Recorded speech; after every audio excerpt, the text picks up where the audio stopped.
ನಮಸ್ಕಾರ, ಇದು ಪ್ರವಾಸಿ ಪ್ರಪಂಚದ ಟ್ರಾವೆಲ್ ಬುಲೆಟಿನ್. ನಾನು ನಿಸರ್ಗ. ಈಗ ಹೆಡ್ಲೈನ್ಸ್. ವಿಧಾನಸೌಧದಲ್ಲಿ ವನ್ಯಜೀವಿ ಮಂಡಳಿಯ ಮಹತ್ವದ ಸಭೆ. ವೈಲ್ಡ್ ಲೈಫ್ ಸಫಾರಿಗೆ ಸಿಗುತ್ತಾ ಗ್ರೀನ್ ಸಿಗ್ನಲ್.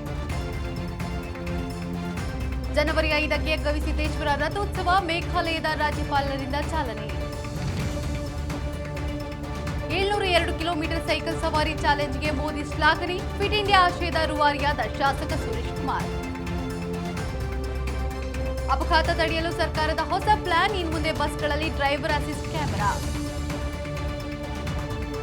ಭಾರತದ ಮೊದಲ ವಂದೇ ಭಾರತ್ ಸ್ಲೀಪರ್ ರೈಲು ಆಗಮನ. ಗುವಾಹಟಿ ಕೋಲ್ಕತಾ ಮಾರ್ಗದಲ್ಲಿ ಮೊದಲ ಸಂಚಾರ. ಸ್ವಿಟ್ಜರ್ಲೆಂಡ್ನಲ್ಲಿ ಅಗ್ನಿ ದುರಂತ. ಊಹಾಪೋಹಗಳಿಗೆ ಸರ್ಕಾರ ಬ್ರೇಕ್.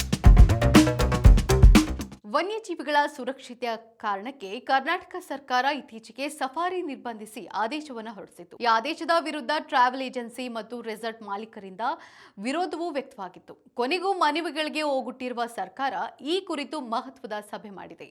ಮುಖ್ಯಮಂತ್ರಿಗಳು ಮತ್ತು ಅರಣ್ಯ ಸಚಿವರ ಉಪಸ್ಥಿತಿಯಲ್ಲಿ ನಡೆದ ರಾಜ್ಯ ವನ್ಯಜೀವಿ ಮಂಡಳಿ ಸಭೆಯಲ್ಲಿ ಸಫಾರಿ ಪುನರಾರಂಭಿಸುವ ಪ್ರಸ್ತಾವನೆ ಸಲ್ಲಿಸಲಾಗಿದೆ. ಅರಣ್ಯ ಸಚಿವ ಈಶ್ವರ ಖಂಡ್ರೆ ಅವರೊಂದಿಗೆ ಮುಖ್ಯಮಂತ್ರಿ ಸಿದ್ದರಾಮಯ್ಯ ವಿಸ್ತೃತವಾಗಿ ಚರ್ಚೆ ಮಾಡಿದ್ದು, ವಸ್ತುಸ್ಥಿತಿಯ ವಿಶ್ಲೇಷಣೆ ನಡೆಸಲಾಗಿದೆ. ಮಾನವ ಮತ್ತು ಪ್ರಾಣಿಗಳ ನಡುವಿನ ಸಂಘರ್ಷವನ್ನ ನಿಯಂತ್ರಿಸಲು ಬಂದ್ ಮಾಡಿದ್ದ ಸಫಾರಿಯನ್ನ ಈಗ ಸ್ಥಳೀಯರ ಉದ್ಯೋಗ ಮತ್ತು ಆರ್ಥಿಕ ಪರಿಸ್ಥಿತಿಯನ್ನ ಗಮನದಲ್ಲಿಟ್ಟುಕೊಂಡು ಮರುಪರಿಶೀಲಿಸಲು ಸರ್ಕಾರ ಮುಂದಾಗಿದೆ. ತಾಂತ್ರಿಕ ಸಮಿತಿಯೊಂದನ್ನು ರಚಿಸಿ ಅಭಿಪ್ರಾಯ ಪಡೆಯಲು ಸಿಎಂ ಸಿದ್ದರಾಮಯ್ಯ ಸೂಚಿಸಿದ್ದಾರೆ. ಗವಿಮಠದ ಗವಿಸಿದ್ದೇಶ್ವರ ರಥೋತ್ಸವವನ್ನು ಜನವರಿ 5ರಂದು ನಡೆಸಲು ನಿಶ್ಚಯವಾಗಿದೆ. ಈ ರಥೋತ್ಸವಕ್ಕೆ ಮೇಘಾಲಯದ ರಾಜ್ಯಪಾಲರಾದ ಸಿಎಚ್ ವಿಜಯಶಂಕರ್ ಚಾಲನೆಯನ್ನ ನೀಡಲಿದ್ದಾರೆ. ಮೊದಲ ದಿನದ ಕಾರ್ಯಕ್ರಮದಲ್ಲಿ ಕಾಖಂಡಕಿ ಗುರುದೇವಾಶ್ರಮ ಮಠದ ಶಿವಯೋಗೀಶ್ವರ ಸ್ವಾಮೀಜಿಗಳ ದಿವ್ಯ ಸಾನ್ನಿಧ್ಯದಲ್ಲಿ ಉಪದೇಶಾಮೃತ ಜರುಗಲಿದೆ. ರಥೋತ್ಸವದ ಕಾರ್ಯಕ್ರಮದ ಪಟ್ಟಿಯಲ್ಲಿ ಭಕ್ತಾದಿಗಳಿಗೆ ಹಲವಾರು ಮನೋರಂಜನಾ ಕಾರ್ಯಕ್ರಮವನ್ನು ಏರ್ಪಡಿಸಲಾಗಿದೆ. ಹಿಂದೂಸ್ತಾನಿ ಗಾಯಕರಾದ ವಿದ್ವಾನ್ ನೌಶಾದ್ ಹಾಗೂ ವಿದ್ವಾನ್ ನಿಷಾದ್ ಹರ್ಲಾಪುರ ಅವರಿಂದ ಸಂಗೀತ ಕಾರ್ಯಕ್ರಮ ನಡೆಯಲಿದೆ. ಜನವರಿ 7ರಂದು ಡಾಕ್ಟರ್ ಸೋಮೇಶ್ವರ ಅವರು ಸಮಾರೋಪದ ನುಡಿಗಳನ್ನು ಆಡಲಿದ್ದಾರೆ. ಕಾರ್ಯಕ್ರಮದ ಮೆರುಗನ್ನ ಹೆಚ್ಚಿಸಲು ಗಂಗಾವತಿ ಪ್ರಾಣೇಶ್ ಅವರಿಂದ ಹಾಸ್ಯೋತ್ಸವ ಕಾರ್ಯಕ್ರಮ ಏರ್ಪಡಿಸಲಾಗಿದೆ. ಅಂದಾಜು 20 ಲಕ್ಷಕ್ಕೂ ಹೆಚ್ಚು ಜನರು ರಥೋತ್ಸವದಲ್ಲಿ ಭಾಗಿಯಾಗುವ ನಿರೀಕ್ಷೆ ಇದ್ದು, ಮಹಾದಾಸೋಹಕ್ಕೆ ಸಕಲ ಸಿದ್ಧತೆಗಳು ನಡೆಯಲಿದೆ.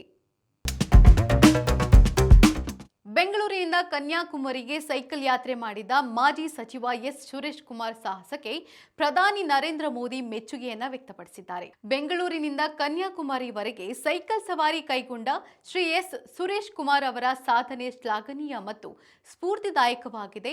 ಆರೋಗ್ಯದ ಹಿನ್ನಡೆಗಳನ್ನು ಮೆಟ್ಟಿ ನಿಂತು ಅವರು ಈ ಸಾಧನೆ ಮಾಡಿರುವುದು ಅವರ ದೃಢ ನಿರ್ಧಾರ ಮತ್ತು ಅಚಲ ಮನೋಭಾವವನ್ನು ಎತ್ತಿ ತೋರಿಸುತ್ತದೆ.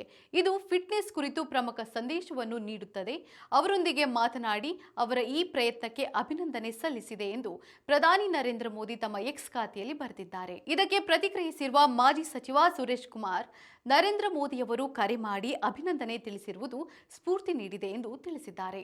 ಇತ್ತೀಚೆಗಷ್ಟೇ ತೀವ್ರ ಅನಾರೋಗ್ಯದಿಂದ ಬಳಲಿದ್ದ ಸುರೇಶ್ ಕುಮಾರ್ ಬೆಂಗಳೂರಿನಿಂದ 5 ದಿನಗಳಲ್ಲಿ ಬರೋಬ್ಬರಿ 702 ಕಿಲೋಮೀಟರ್ ಸೈಕಲ್ ಸವಾರಿ ಮಾಡುವ ಮೂಲಕ ಫಿಟ್ ಇಂಡಿಯಾ ಆಶಯಕ್ಕೆ ರೂವಾರಿಯಾಗಿದ್ದಾರೆ. ಕಳೆದ ಕೆಲವು ತಿಂಗಳುಗಳಲ್ಲಿ ಸ್ಲೀಪರ್ ಕೋಚ್ಗಳು ಮತ್ತು ಹವಾನಿಯಂತ್ರಿತ ಬಸ್ಗಳಲ್ಲಿ ಸಂಭವಿಸುವ ಬೆಂಕಿ ಅವಘಡಗಳು ಮತ್ತು ಹೆದ್ದಾರಿಗಳಲ್ಲಿ ಸಂಭವಿಸಿರುವ ಅಪಘಾತಗಳಿಂದ ಎಚ್ಚೆತ್ತ ರಾಜ್ಯ ಸರ್ಕಾರ ಕೆಎಸ್ಆರ್ಟಿಸಿಯ ಎಲ್ಲಾ ಸ್ಲೀಪರ್ ಕೋಚ್ ಬಸ್ಗಳಲ್ಲಿ ಡ್ಯಾಶ್ ಕ್ಯಾಮ್ ಹಾಗೂ ಸಲೂನ್ ಕ್ಯಾಮೆರಾಗಳನ್ನು ಅಳವಡಿಸಲು ನಿರ್ಧರಿಸಿದೆ. ರಾತ್ರಿ ಪ್ರಯಾಣದ ವೇಳೆ ಪ್ರಯಾಣಿಕರ ಸುರಕ್ಷತೆ ಒತ್ತು ನೀಡುವ ನಿಟ್ಟಿನಲ್ಲಿ ಡ್ಯಾಶ್ ಕ್ಯಾಮ್ಗಳು ಮತ್ತು ಸಲೂನ್ ಕ್ಯಾಮೆರಾಗಳ ಮೊರೆ ಹೋಗಿದೆ. ಈ ಕ್ಯಾಮೆರಾಗಳ ಸಹಾಯದಿಂದ ಚಾಲಕರ ನಡವಳಿಕೆ ಮತ್ತು ವಾಹನ ಚಲಾಯಿಸುವ ಬಗೆಯನ್ನು ಪರಿಶೀಲಿಸಲು ಉಪಯುಕ್ತವಾಗಲಿದೆ. ಮೊದಲಿಗೆ ಸ್ಲೀಪರ್ ಕೋಚ್ ಮತ್ತು ಹವಾನಿಯಂತ್ರಿತ ಸೇವೆಗಳ ಬಸ್ಸುಗಳಲ್ಲಿ ಜಾರಿಗೊಳಿಸಲು ಸರ್ಕಾರ ತೀರ್ಮಾನಿಸಲಾಗಿದೆ. ಇದಲ್ಲದೆ ಚಾಲಕರಿಗೆ ತುರ್ತು ಪರಿಸ್ಥಿತಿಯಲ್ಲಿ ಸಲಹೆ ನೀಡುವ ಹೊಸ ಆಲೋಚನೆಗೆ ಸರ್ಕಾರ ಮುಂದಾಗಿದೆ. ಭಾರತದ ಮೊದಲ ವಂದೇ ಭಾರತ್ ಸ್ಲೀಪರ್ ರೈಲು ಗುವಾಹಟಿ ಕೋಲ್ಕತಾ ಮಾರ್ಗದಲ್ಲಿ ತನ್ನ ಸಂಚಾರ ನಡೆಸಲಿದೆ. ಶೀಘ್ರದಲ್ಲೇ ಪ್ರಧಾನಿ ನರೇಂದ್ರ ಮೋದಿ ಇದನ್ನು ಉದ್ಘಾಟಿಸಲಿದ್ದಾರೆ. ಕೋಲ್ಕತಾದಿಂದ ಗುವಾಹಟಿಗೆ ಹೋಗುವ ಈ ರೈಲಿಗೆ ಪ್ರಧಾನಿ ನರೇಂದ್ರ ಮೋದಿ ಜನವರಿ 18 ಅಥವಾ 19ರಂದು ಚಾಲನೆ ನೀಡುವ ನಿರೀಕ್ಷೆ ಇದೆ ಎಂದು ಕೇಂದ್ರ ಸಚಿವ ಅಶ್ವಿನ್ ವೈಷ್ಣವ್ ತಿಳಿಸಿದ್ದಾರೆ. ವಂದೇ ಭಾರತ್ ಚೇರ್ ಕಾರ್ ಭಾರತೀಯ ರೈಲ್ವೆಯಲ್ಲಿ ಹೊಸ ಯುಗವನ್ನ ಪ್ರಾರಂಭಿಸಿದೆ. ಜನರು ಇದನ್ನ ತುಂಬಾ ಇಷ್ಟಪಡಲು ಪ್ರಾರಂಭಿಸಿದ್ದಾರೆ. ವಂದೇ ಭಾರತ್ ರೈಲುಗಳ ಸಂಚಾರಕ್ಕೆ ದೇಶದ ಮೂಲೆ ಮೂಲೆಗಳಿಂದ ಬೇಡಿಕೆಗಳು ಕೇಳಿ ಬರ್ತಾ ಇದೆ. ವಂದೇ ಭಾರತ್ ಸ್ಲೀಪರ್ ರೈಲನ್ನ 1000 ಕಿಲೋಮೀಟರ್ಗಳಿಗೂ ಅಧಿಕ ದೂರದ ಪ್ರಯಾಣವನ್ನ ಗಮನದಲ್ಲಿಟ್ಟುಕೊಂಡು ವಿನ್ಯಾಸಗೊಳಿಸಲಾಗಿದೆ.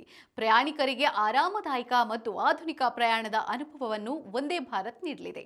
ವಂದೇ ಭಾರತ್ ಸ್ಲೀಪರ್ ಆಧುನಿಕ ಟೆಕ್ನಾಲಜಿಯೊಂದಿಗೆ ಸುಧಾರಿತ ಸಸ್ಪೆನ್ಷನ್ ವ್ಯವಸ್ಥೆ ಮತ್ತು ರಾತ್ರಿ ಪ್ರಯಾಣವನ್ನ ಹೆಚ್ಚು ಅನುಕೂಲವಾಗಿರಿಸಲು ವಿಶ್ವ ದರ್ಜೆಯ ಸ್ಲೀಪರ್ ಕೋಚ್ಗಳನ್ನು ಹೊಂದಿದೆ ಎಂದು ಸಚಿವ ಅಶ್ವಿನ್ ವೈಷ್ಣವ್ ಮಾಹಿತಿ ನೀಡಿದ್ದಾರೆ.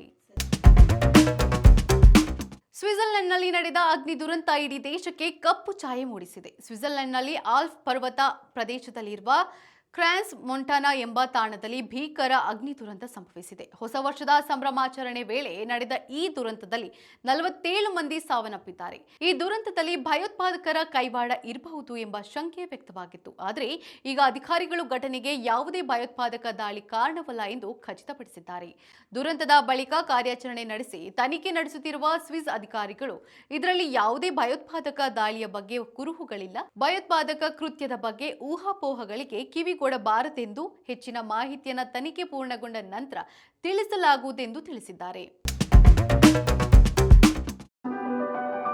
ಈಗ ಕ್ವಿಜ್ ಟೈಮ್. ಇಂದಿನ ಪ್ರಶ್ನೆ, ಜನವರಿ 3ರಂದು ಪ್ರಾರಂಭವಾಗುವ ಪವಿತ್ರ ಮಾಘ ಮೇಳ ನಡೆಯುವ ಸ್ಥಳ ಯಾವುದು?